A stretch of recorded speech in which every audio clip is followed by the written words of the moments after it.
In 1943, a man died alone in a hotel room in New York City. Room 3327, the New Yorker hotel. He had no money, no family nearby, no colleagues who came to say goodbye. The greatest mind of the 20th century died with an unpaid bill, and a head full of secrets he had never shared with anyone. Within hours of his death, government agents entered the room. They took everything, every paper, every notebook, every diagram, decades of work, classified immediately. Some of it has never been seen since. His name was Nikola Tesla, and the story you were told about him is missing the most important parts. This is not a video about electricity. It is not about the war of currents or alternating versus direct. It is about something far more uncomfortable. It is about what happens to a mind that refuses to play the game. In a world that is entirely controlled by people who do. It is about betrayal so complete that the man it happened to spent the last decade of his life feeding pigeons in Bryant Park, because they were the only ones who never took anything from him. And it is about what Tesla understood, that the people who destroyed him understood even better who he was. Before they broke him, Tesla was born in 1856 in a small Serbian village. His mother was illiterate. His father was a priest. Neither had any formal scientific education. And yet Tesla, as a child, could perform integral calculus in his head, could visualize complete machines before building them, could see in 3 dimensions the finished object before a single piece had been assembled. His teachers thought he was cheating. He wasn't. He simply saw the world differently from everyone around him. At 28, he arrived in America with 4 cents in his pocket, a letter of introduction, and ideas that would eventually power the modern world. The letter was addressed to Thomas Edison, and Edison, when he read it, hired Tesla immediately, because Edison recognized what he was looking at. Not a colleague, a resource. The betrayal that started. Everything Edison gave Tesla a problem.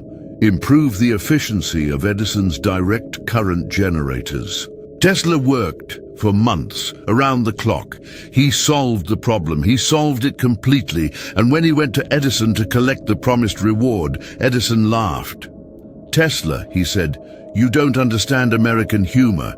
There was no reward. There had never been a reward. Tesla had been used. His work had been taken, and the man who took it was about to spend the next decade destroying him. Tesla left Edison's company. He developed alternating current, the system that would eventually power every home, every city, every device in the modern world. He found a new partner, George Westinghouse, and what followed was one of the most vicious corporate wars in American history. Edison understood immediately what alternating current meant. It meant his entire empire, built on direct current, was obsolete. So he did what powerful men do when they cannot compete on merit. He cheated. He held public demonstrations where animals were electrocuted with alternating current to prove it was dangerous. He lobbied governments. He spread disinformation. He called it the executioner's current. He tried to name the electric chair after Tesla, Westinghousing, he called it, to be Westinghoused. Edison had the money, the connections, the public profile, and the willingness to do whatever it took. Tesla had the truth. In that particular war, truth lost. For a while, J.P. Morgan and the tower that changed everything in 1901, Tesla found a new backer, J.P. Morgan, the most powerful financier in America. Tesla had a vision that went beyond electricity. He wanted to build a tower, Wardenclyffe Tower, A structure that would transmit not just electricity, but information wirelessly across the entire planet, free for everyone. Read that last part again, free for everyone.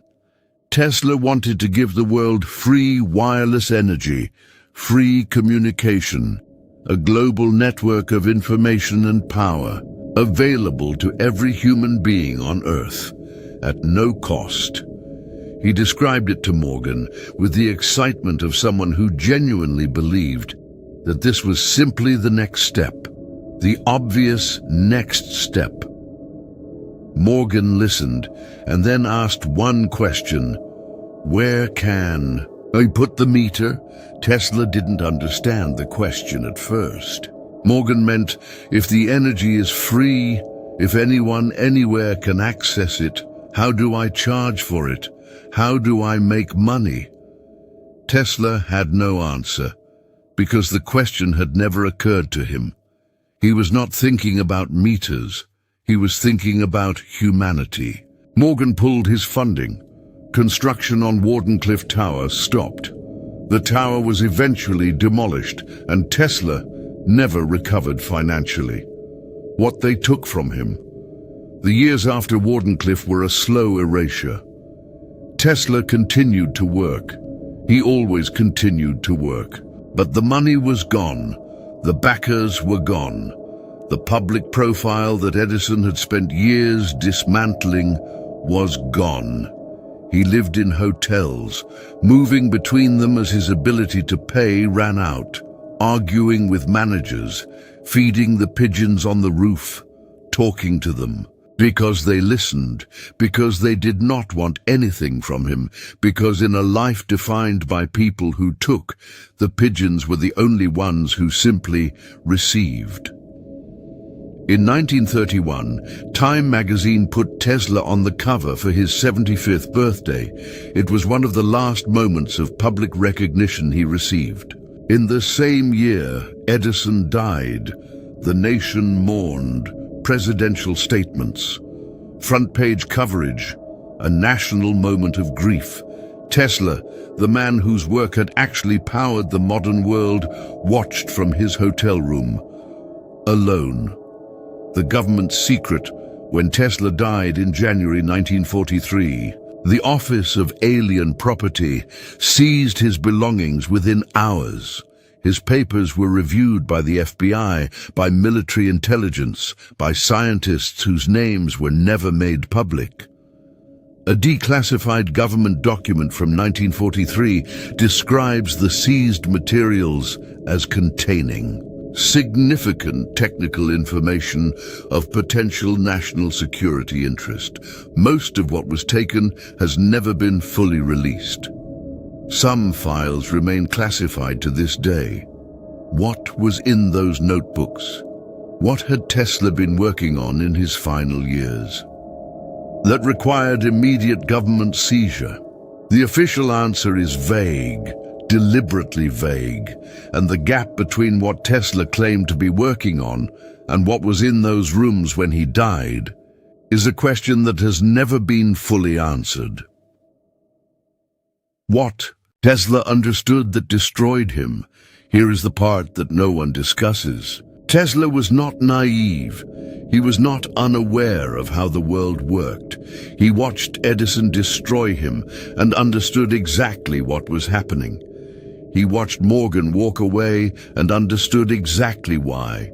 He understood that the system he was operating in was not designed to reward the truth.